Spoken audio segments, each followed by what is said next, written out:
সকলকে স্বাগত। আপনারা জানেন র্যাপিড অ্যাকশন ব্যাটালিয়ন র্যাব প্রতিষ্ঠা লগ্ন থেকে বিভিন্ন ধরনের অপরাধীদের গ্রেপ্তারের ক্ষেত্রে অগ্রণী ভূমিকা পালন করে আসছে। র্যাবের সৃষ্টিকাল থেকে চাঁদাবাজ, সন্ত্রাসী, খুনি, বিপুল পরিমাণ অবৈধ অস্ত্র, গোলাবারুদ উদ্ধার, ডাকাত, ছিনতাইকারী, অপহরণ, প্রতারক এবং হত্যাকাণ্ডের সাথে জড়িত অপরাধীদের গ্রেপ্তার করে সাধারণ জনগণের মনে আস্থা পূরণ করতে সক্ষম হয়েছে। এছাড়া বেশ কয়েকটি চাঞ্চল্যকর হত্যা ঘটনার সাথে জড়িত অপরাধীদের আইনের আওতায় এনে র্যাব জনগণের সুনাম অর্জন করতে সক্ষম হয়েছে।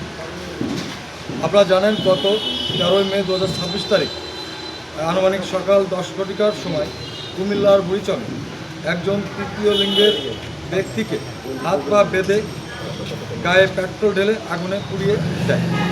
প্রাথমিকভাবে জানা যায় যে গত 13 মে 2026 তারিখে সকাল আনুমানিক 10 ঘটিকায় কুমিল্লার বুড়িচং থানাধীন বুড়িচং বাজারের মুক্তিযোদ্ধা কমপ্লেক্স সংলগ্ন ভিকটিম এনামুল হক শিশির গ্রুপে মাহি 29 বছর বয়স এবং আসামদেশ থাকার ঘরে আসামির ভিকটিমদের হাত পা বেঁধে তার গায়ে পেট্রোল দিয়ে আগুন ধরিয়ে দেয়।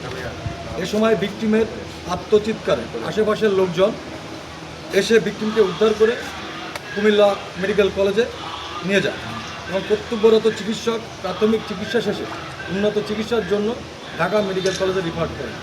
পরবর্তী ঢাকা মেডিকেল কলেজ উক্ত ভিকটিমকে জাতীয় বার্ন এবং প্লাস্টিক সার্জারি ইনস্টিটিউটে ভর্তি করার জন্য রেফার করেন এবং এই উক্ত ইনস্টিটিউটে চিকিৎসাধীন অবস্থায় গত 17/5/2026 তারিখে আনুমানিক 4 ঘটিকার সময় ভিকটিম মৃত্যুবরণ করে।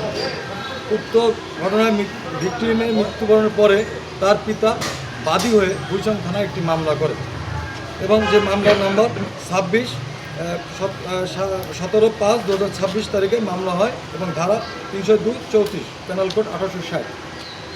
উক্ত ঘটনার পর থেকে র্যাব তার গোয়েন্দা নজরদারি বৃদ্ধি করে এবং আসামিকে গ্রেপ্তার করার জন্য চেষ্টা চালায়।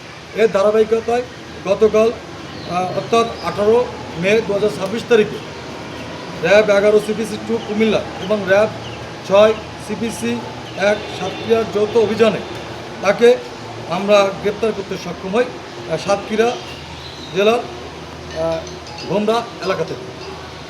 প্রাথমিকভাবে অনুসন্ধানে জানতে পারি ভিকটিম এনামুল হক শিশির রূপে মাহি এবং অন্যান্য আসামিরা সকলেই তৃতীয় লিঙ্গের এবং তারা দীর্ঘদিন যাবৎ একই সাথে বসবাস করে এবং তারা সকলে মাদক ব্যবসার সাথে জড়িত ছিল এবং এই মাদকের টাকা ভাগাভাগিকে কেন্দ্র করে তাদের মধ্যে বিরোধ চলমান ছিল।